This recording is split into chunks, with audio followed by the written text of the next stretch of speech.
नमस्कार दोस्तों, मैं मनोज मुसाफिर साहू आपके सामने फिर से हाजिर हूँ। दोस्तों, मेरे YouTube वीडियो पे आप लोग बहुत सारा प्यार देते हैं, सम्मान देते हैं और बहुत ही सलीके अच्छे से बात करते हैं और पूछते भी हैं। बहुत सारे लोगों ने, मेरे भाइयों ने, मेरे दर्शकों ने मुझसे YouTube पे कमेंट करके पूछा कि आखिर में तेली समाज की राजनीति का उद्धार कैसे हो सकता है, तेली समाज की राजनीतिक हिस्सेदारी कैसे बढ़ सकती है, किस प्रकार से तेली समाज का जो अत्याचार, अनाचार, शोषण होता है उस पर लगाम लग सकती है। मैं उसके बारे में थोड़ा विस्तृत रूप से आज चर्चा करना चाहता हूँ। मैं आपको थोड़ा सा बेस में ले जाना चाहता हूँ। किसी बिल्डिंग बनाने के लिए उसके नींव की बात जरूर रखनी चाहिए, तो इसकी बेस समझिए ज़रा। मैं आपको बताने का थोड़ा सा हल्का सा प्रयास कर रहा हूँ। दरअसल हुआ क्या था दोस्तों कि 90 के दशक तक, 1990 के दशक तक अगर बात करें तो कांग्रेस की सरकारें हुआ करती थी, और कांग्रेस की सरकारें जब राज्य में हुआ करती थी और केंद्र में हुआ करती थी तो शीर्ष पद पे, सर्वोच्च पद पे, मुख्यमंत्री और प्रधानमंत्री पे ब्राह्मण समुदाय के लोगों का अधिकार होता था। मिनिस्टर में, मंत्रिमंडल में, हर जगह ब्राह्मण समुदाय के लोगों का एकाधिकार होता था। लेकिन वो लॉबी वो काम नहीं कर पा रही थी जो हेडगेवार साहब ने या गोलवलकर साहब ने सपना संजोया था। आरएसएस की विचारधारा के प्रतिकूल कार्य होता था। तो उसी समय आरएसएस ने एक भारतीय जनता पार्टी के रूप में राजनीतिक पार्टी का विकास करना शुरू कर दिया, उसको अंदर से मजबूती, पीछे से मजबूती देना शुरू कर दिया। लेकिन भारतीय जनता पार्टी सत्ता में आ नहीं पा रही थी। भारतीय जनता पार्टी को समझ में नहीं आ रहा था कि सत्ता में किस तरह से आए। तो आरएसएस चूंकि ब्राह्मणों का संगठन है तो हिंदुओं का, लेकिन उनका हिंदू तो मतलब ब्राह्मणवाद है। और ब्राह्मणों के संगठन में उनके दिमाग में ये बात अच्छी खासी चली गई कि अगर मुझे इस भारत के ऊपर सत्ता के शीर्ष पे पहुंचना है, सत्ता को हासिल करना है, तो बिना 50% जो पिछड़ों की आबादी है उसको अपने साथ लिए हम इस सत्ता को हासिल नहीं कर पाएंगे। अब पिछड़ों को उन्होंने धीरे धीरे चारा डालने शुरू किया, और उसी समय उन्होंने तमाम पिछड़े समाज के नेताओं को धीरे धीरे आगे करना शुरू कर दिया। उसी श्रेणी में कल्याण सिंह का भी नाम आता है, उसी श्रेणी में विनय कटियार का भी नाम आता है, उसी श्रेणी में उमा भारती का भी नाम आता है, और उसी श्रेणी में शिवराज सिंह चौहान का भी नाम आता है। चाहे वो विनय कटियार हो, उमा भारती हो, कल्याण सिंह हो, शिवराज सिंह चौहान हो, भाजपा इनको फ्रंट लाइन पे पीछे आके आगे लाकर इन पे पूरी तरह से फोकस कर दी। ये दिया कि मैं ओबीसी के हित की बात करता हूं, कांग्रेस ओबीसी के हित की बात नहीं करती, हम करते हैं, उनको सामने रख दिया और अपनी विचारधारा को पीछे लेकर इनको चलने लगे। उन्हें ऐसे ही ओबीसी चाहिए थे जो मुखौटा हों, लेकिन हम जो चाहें वो काम करें। इन चारों के अंदर वो सारे गुण थे कि ये ओबीसी का चेहरा तो मात्र थे, लेकिन पूरी आरएसएस के एजेंडे पे काम करने के लिए तैयार थे। ये कारवां चल रहा था, लेकिन दिक्कत तब आ गई दोस्त जब 15 अगस्त 1990 को बीपी सिंह ने लाल किला के प्राचीर से ये घोषणा कर दी कि मंडल कमीशन की रिपोर्ट को लागू किया जाएगा। मंडल कमीशन की रिपोर्ट लागू करने के बाद भाजपा और कांग्रेस दोनों को कुछ समझ में नहीं आ रहा था कि अब क्या करें। कांग्रेस तो पूरी तरह से विरोध में आ गई, भाजपा भी सोचने लगी अब मैं क्या करूं, कुछ समझ में आ ही नहीं रहा है। तो भाजपा ने, चूंकि आरएसएस बहुत ही दिमागदार संगठन है, सब बड़े लोग हैं, बड़े तजुर्बेकार और बड़े दिमाग वाले लोग आरएसएस में भरे पड़े हैं। जब आरएसएस के बारे में मैं कभी वीडियो बनाऊंगा, तो बताऊंगा कि आरएसएस के जो ऊपर का शीर्ष नेतृत्व है कितना वेल क्वालिफाइड है। उस पर से ब्राह्मण, वो बहुत दूरदर्शी होता है, बहुत दूर तक सोचता है, आज की सोचता है नहीं, भविष्य की बात करता है, भविष्य को सोचता है। उनके दिमाग में ये बात आ गई कि बिना पिछड़ों को हम मिलाए कभी सत्ता पे नहीं हासिल होंगे। इसलिए उन्होंने मंडल की काट में कमंडल आंदोलन, राम मंदिर का आंदोलन चला दिया, और राम मंदिर के आंदोलन में हिंदू की बात किया, हिंदुत्व की बात किया, और उस हिंदुत्व के बात के एजेंडा, जो झंडा था, वो पकड़ा दिया विनय कटियार के हाथ में, कल्याण सिंह के हाथ में, उमा भारती के हाथ में। उनको मालूम था कि ये ओबीसी के चेहरे हैं, इनके अगर इनको मैं आगे रखूंगा तो इनके नाम पे ओबीसी भी मेरे साथ लामबंद होगा। और ओबीसी हुआ भी यही। ओबीसी मंडल कमीशन की रिपोर्ट की बात भूल गया, जिसने मंडल कमीशन की रिपोर्ट को लागू किया उसको भी भूल गया, और जो मंडल कमीशन की विरोध भाजपा आरएसएस कर रही थी उनके साथ हिंदुत्व के नाम पे हो लिया। और इन तीनों नेताओं को सामने रख के भाजपा ने पूरे देश में पूरे देश में राम मंदिर का एक तरह से बिगुल बजा दिया। मंडल की काट कमंडल के द्वारा की गई, जिसमें पूरी तरह से ओबीसी उसमें आके फंस गया। हालांकि उसी समय ओबीसी के तमाम अन्य नेता जो भाजपा में नहीं थे, जैसे लालू प्रसाद यादव, रामविलास पासवान, शरद यादव, नीतीश कुमार, मुलायम सिंह यादव, चौधरी चरण सिंह, ये तमाम ऐसे पिछड़ों के नेता थे जो अलग लाइन पे चलने का प्रयास करते थे। लेकिन इन्होंने अपनी जाति के अलावा दूसरे ओबीसी की जाति को महत्व ही नहीं दिया। इस कारण से अन्य ओबीसी की जातियां, अन्य पिछड़ी जातियां इनके साथ लामबंद नहीं हो पाई। जब इनके साथ वो जातियां लामबंद नहीं हो पाई तो ये कमजोर पड़ने लगे और भाजपा धीरे धीरे मजबूत पड़ने लगे। बाद में भाजपा को वोट चाहिए था। भाजपा के थिंक टैंक को, आरएसएस के थिंक टैंक को, बड़े बड़े आरएसएस के शीर्ष नेतृत्व को ये बात मालूम चल चुकी थी कि काम करने से वोट नहीं मिलता, वोट मिलता है उनके इमोशन से खेलने से, उनके संवेदनाओं से बात करने से। इसलिए उन्होंने तमाम पिछड़ों के महापुरुषों को खंगाल खंगाल के बाहर निकालने लगे और पिछड़े वर्ग के महापुरुषों की तमाम प्रतिमाओं पे माल्यार्पण और उनके चौक चौराहों पे नाम की बात करने लगे। तो पिछड़ों को ये लगने लगा, यार हमारे महापुरुष इतने बलशाली थे, इतने महान थे, और अभी तक कोई पार्टी हमारे महापुरुषों का सम्मान नहीं करती थी। भाजपा ये एक ऐसी है जो हमारे महापुरुषों का सम्मान करती है। भाजपा को ये बात समझ में आ गई थी कि इनके महापुरुषों पे अगर हम जयंती पुण्यतिथि बनाने लगें, इनकी बात करने लगें, इनके महापुरुषों के नाम पे 2-4 हॉस्पिटल, 2-4 पुल, 2-4 सड़क, 2-4 ट्रेन का नाम रखने लगे तो ये निश्चित रूप से हमारे साथ घुल मिल जाएंगे। हुआ भी यही। पूरा ओबीसी हिंदुत्व और इस महापुरुषों के नाम के प्रचलन में भाजपा की चंगुल में फंसता चला गया। भाजपा के वो साथ होता गया और धीरे धीरे भाजपा मजबूत होती गई। भाजपा ने कभी भी पिछड़ों का भला नहीं किया। भाजपा कभी भी जाति जनगणना के सपोर्ट में नहीं रही। भाजपा कभी भी पिछड़ों का राजनीतिक उत्थान के सपोर्ट में नहीं रही। भाजपा कभी पिछड़ा वर्ग आयोग बनाने के लिए नहीं हुई। पिछड़ा वर्ग आयोग बना भी नरेंद्र मोदी सरकार में तो वो सरकारी रूप से कार्यकलिप नहीं हो पाया, नोटिफिकेशन तक जारी नहीं हुआ उसके लिए, क्योंकि भाजपा को मालूम है इनको सिर्फ लॉलीपॉप दिलाओ। उत्तर प्रदेश में भी यही हुआ। राजनाथ सिंह की गवर्नमेंट थी, सामाजिक न्याय की रिपोर्ट की बात हुई, लेकिन सामाजिक न्याय की रिपोर्ट आज भी योगी आदित्यनाथ जी के, महाराज जी के टेबल पे रखी है, लेकिन उसको लागू नहीं किया जाता। उनको मालूम है लागू करने की आवश्यकता नहीं, ये तो हिंदुत्व के नाम पे हमें वोट देते हैं। इस बात को कुछ अन्य जातियों के लोग ये बात समझ गए थे। जब ओबीसी में यादव जाति का दबदबा था मुलायम सिंह यादव के और लालू प्रसाद यादव, शरद यादव के रूप में, तो तमाम बिहार में अन्य पार्टियों, अन्य जातियों का उदय हुआ, जैसे नीतीश कुमार कुर्मी का, जैसे रामविलास पासवान पासी का, दलित का। उसी प्रकार से उत्तर प्रदेश में भी तमाम थोड़ी छोटी छोटी जातियों का उदय होना स्टार्ट हुआ, शुरुआत हुई। उसी कड़ी में अपना दल के स्वर्गीय सोनेलाल पटेल जी का उदय था। स्वर्गीय सोनेलाल पटेल जी समझ गए थे कि कुर्मियों का उत्थान तभी होगा जब हम राजनीतिक पार्टी बनाएंगे, और वो राजनीतिक पार्टी अपनी बना के लगातार उसको आगे बढ़ा रहे थे, उसके संगठन को आगे बढ़ा रहे थे। लेकिन बार बार वो चुनाव लड़ते थे, बार बार चुनाव हार जाते थे, क्योंकि एक जाति की ओर से चुनाव जीता भी नहीं जाता। और लेकिन वो इतना कर रहे थे कि अपने कैडर को मजबूत करते थे, और अपने कैडर को मजबूत करते करते हालांकि उनका देहांत हो गया, लेकिन उनकी विरासत को लेकर चलने वाली उनकी बेटी अनुप्रिया पटेल ने राजनीति का वो मुकाम हासिल कर लिया जो स्वर्गीय सोनेलाल पटेल जी ने सोचा होगा।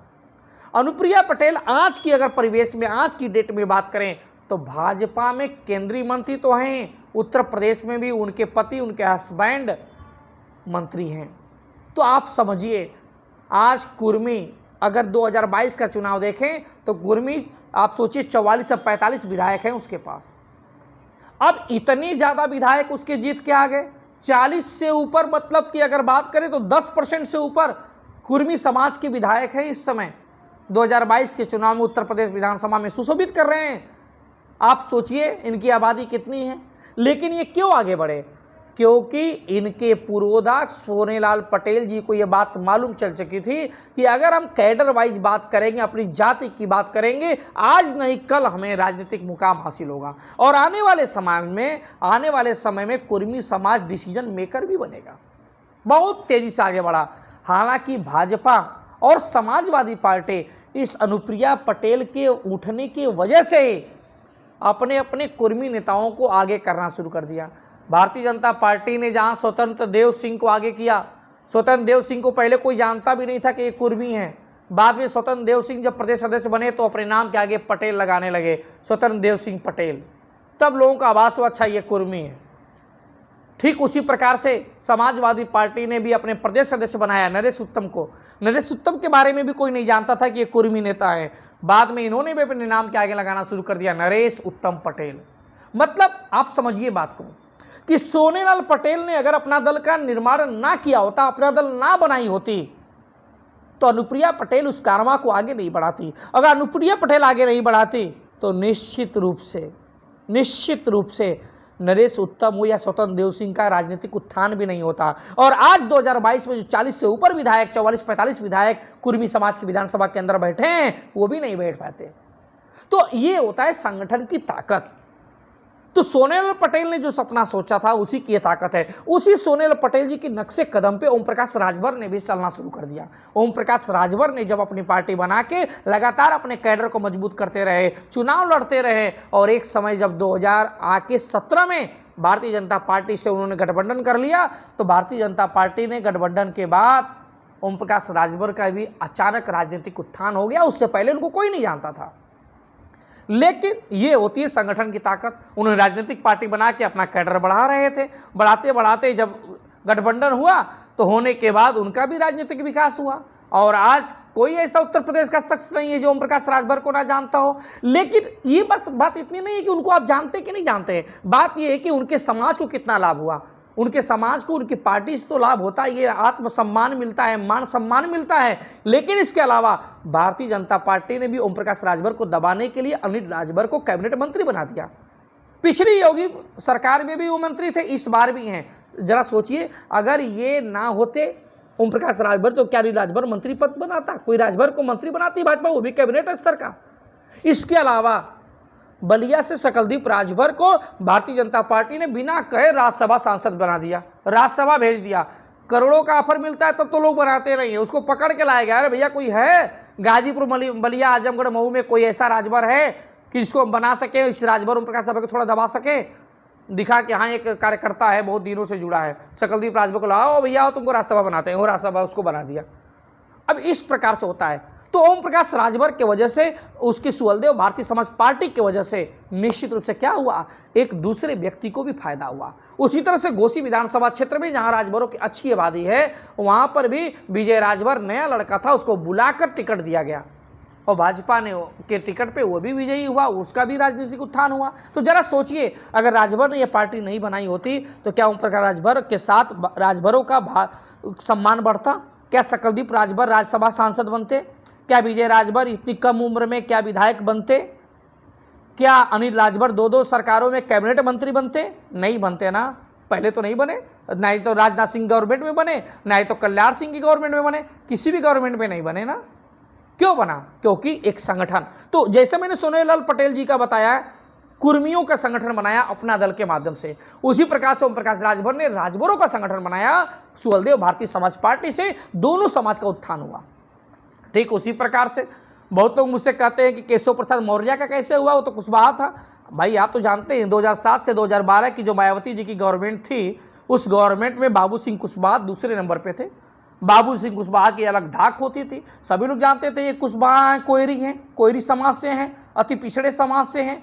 अब जब ये ओम प्रकाश ये बाबू सिंह कुशवाहा जब मायावती से अलग हुए, अलग होने के बाद अपनी पार्टी जन अधिकार पार्टी बनाया और जन अधिकार पार्टी के द्वारा सबको जोड़ने लगे, कैडर बढ़ाने लगे, तो भाजपा को भी डर लगने लगा। और भाजपा ने 2014 के चुनाव से पहले केशव प्रसाद मौर्य को क्या बना दिया था?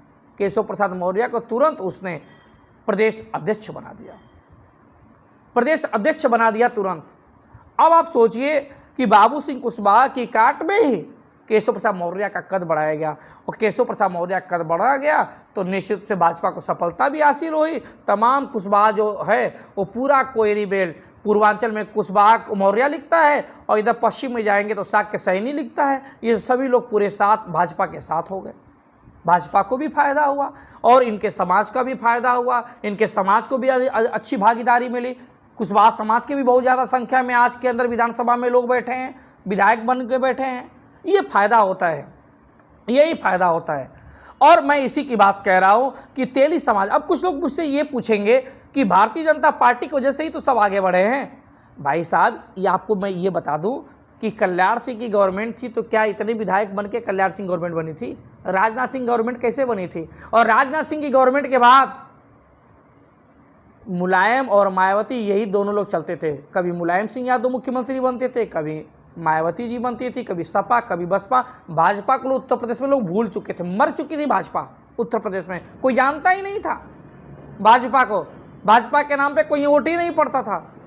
लेकिन भाजपा ने जब इन्हीं छोटी छोटी जातियों को, जो यादव से इतर थी, क्योंकि पूरा यादव समाजवादी पार्टी के साथ था, पूरा दलित मायावती जी के साथ था, तो ये नॉन यादव जो ओबीसी था, थी पिछड़ी जातियाँ थी, तेली, तमोली, कुमार, कुर्मी, राजभर, पटेल, ये कुमार, ये सारी जातियों को भाजपा ने जोड़ना शुरू कर दिया। उनके बड़े बड़े लीडर को अपने साथ जोड़ा, उनको आगे बढ़ाया, किसी से गठबंधन किया, किसी को पार्टी में शामिल किया, उसके आगे बढ़ाया, और उनके महापुरुषों की जन्मतिथि पुण्यतिथि बनाना शुरू किया। उनके लोगों के नाम पे चट्टी चौराहों का नाम रखना शुरू किया, हॉस्पिटल बनाना शुरू किया, स्कूल कॉलेज बनाना शुरू किया, ट्रेन चलाना शुरू किया। तो ये लोग लगातार उनके साथ जुड़ने लगे। आज के डेट में ज़रूरत है तेली समाज को भी एक ऐसे राजनीतिक संगठन बनाने की, एक ऐसी राजनीतिक पार्टी बनाने की जो कैडर वाइज 2-4 विधानसभा पे काम करे। पूरे 403 विधानसभा पे आपको कार्य करने की जरूरत ही नहीं है। मात्र 5 विधानसभा आप चिन्हित कर लीजिए, 5 विधानसभा चिन्हित कर लीजिए। देखिए, उन 5 विधानसभा को चिन्हित करने के बाद भाजपा का शीर्ष नेतृत्व तो आपके कदमों में आएगा और आपसे गठबंधन करेगा, क्योंकि उसको मालूम चल जाएगा कि ये फोकस तो 5 पे कर रहा है, लेकिन हरा हमको 50 पे रहा है। जहां उसको लगने लगेगा कि 50 पे हरा रहा है, आपको बुलाकर बात करेगा। आप अभी जाते हैं ऑफिस में 50 सोर्स लगाते हैं, आपको फोटो नहीं खिंचा पाते, फोटो खिंचा लेते तो 4 दिन फेसबुक पे चलाते हैं आप। आज इनके साथ मंत्रणा की, आज इनके साथ राजनीतिक विचार विमर्श किया, झूठी हवा में उड़ते हैं ना, वो उड़ना नहीं पड़ेगा। आप डिसीजन मेकर बन जाएंगे। और जो लोग तेली समाज के लोग भाजपा में राजनीति करते हैं, उनको भी बिना मांगे, आज वो आयोग के लिए सदस्य के लिए गिड़गिड़ा रहे हैं, लेकिन उनको बिना मांगे राज्यसभा और विधान परिषद में भेजा जाएगा, विधायक और एमपी का टिकट दिया जाएगा, बिना पैसे के दिया जाएगा। गरीब तेली भी चुनाव लड़ेगा, बशर्ते राजनीतिक संगठन बनाना पड़ेगा। आपके अंदर ओम प्रकाश राजभर, संजय निषाद, सोनेलाल पटेल की तरह जीवट कुवट होना चाहिए। यही हाल संजय निषाद का भी है।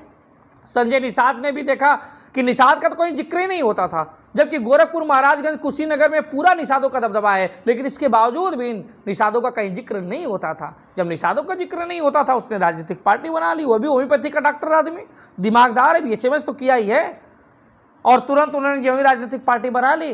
राजनीतिक पार्टी बनाने के बाद आपको याद होगा गोरखपुर का उपचुनाव हुआ था, और गोरखपुर के उपचुनाव में भाजपा के कैंडिडेट को संजय निषाद के लड़के ने हरा दिया था, और वहीं से कहानी बदल गई। भाजपा को यह लगने लगा यार इसका लड़का चुनाव हरा दिया, संजय निषाद से किसी तरह किसी भी शर्त पे गठबंधन करो। और आज की डेट में क्या है, संजय निषाद मंत्री, कैबिनेट मंत्री, संजय निषाद का लड़का सांसद, संजय निषाद का दूसरा लड़का विधायक, और उसका मान सम्मान आत्मसम्मान बढ़ा।